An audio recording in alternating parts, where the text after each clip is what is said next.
Let's take a look at the next drill in our Flutterfly series. So this is going to be a Flutterfly one arm with our right arm coming over the water, performed with a flutter kick.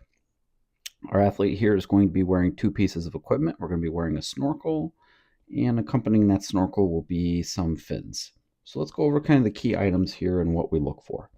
So in this progression, we're really focused on how the arms are going over the water and also on that landing position. A flutter kick here is going to be our primary mover just to kind of keep us going. But we find things when we can work things in a progression and simplify, it can help the athlete really understand the things that we are wanting to emphasize. So if our athletes are having some challenges with landing positions, recovery, or catches, this is a great way to be able to do it. They'll be able to constantly breathe, so we're not going to have to worry about the timing of the breath as we're going through the water. So here, arm's going to exit here at the hip area. We want the arm to stay nice and low going over the water. Here we have the hand facing out, or your palm here is facing behind you. As the arm here passes the shoulder, we'll notice a little bit of a change in the palm. Then the palm now is flat. And then we want to land either on the shoulder or just slightly outside. When we do that, we want to really focus here on pushing the hands forward.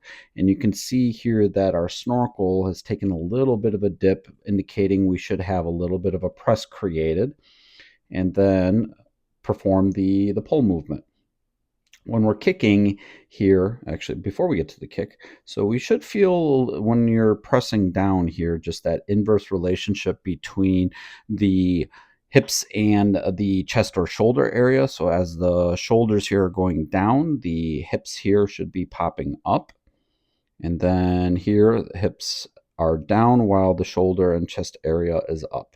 Let's just remember that that inverse relationship is always present when we are doing our butterfly. And now taking a look at the kick here, we want to see that the feet are pointed. Beautiful job. Both feet are also pointing. We see very active feet here up at the surface. So active kicking is really, really good.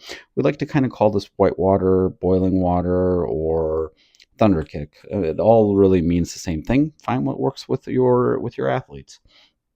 When we kick, we want our athletes to really be focused on activating the kick here from the hip.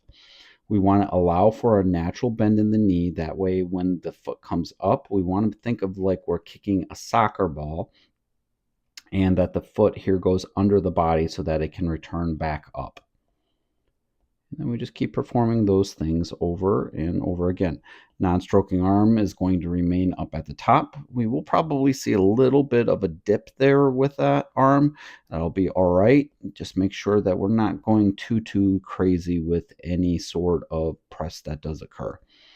As our athlete is going to take off, we are taking off with just a little bit of a dolphin kick, which will be all right, just from a habit standpoint.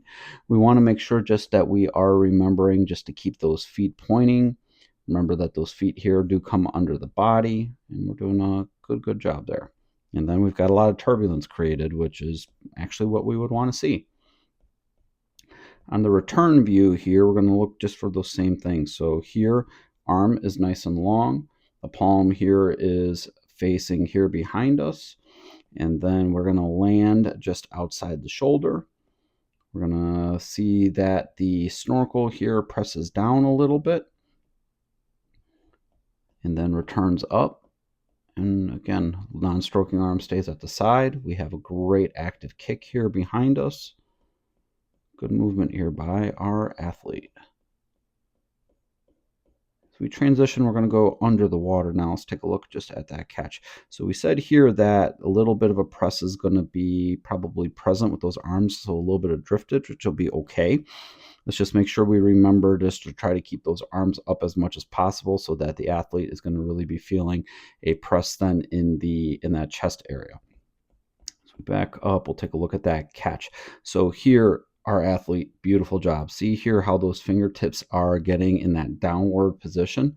And then what we have present is just this almost a full power triangle. So our athlete here, we would like to see them bring that hand just a little bit closer, but overall this isn't too bad. So if we would redraw this, so here, we're just a little bit off from what a true power triangle would be, but overall that's not too bad. We would want to bring that just a little bit closer. Also making sure that we're emphasizing here the head and the chest are kind of at that same level, which might be a common thing to see here in this drill. We just want to make sure again that the chest is going to be slightly lower than the head as we're performing the drill here. So overall, this is a great drill just to kind of keep building on with what your athletes are already performing in the water. Overall here, if you found some great value out of this, be sure to drop a like and consider subscribing. We've got a lot of great drills here on the channel.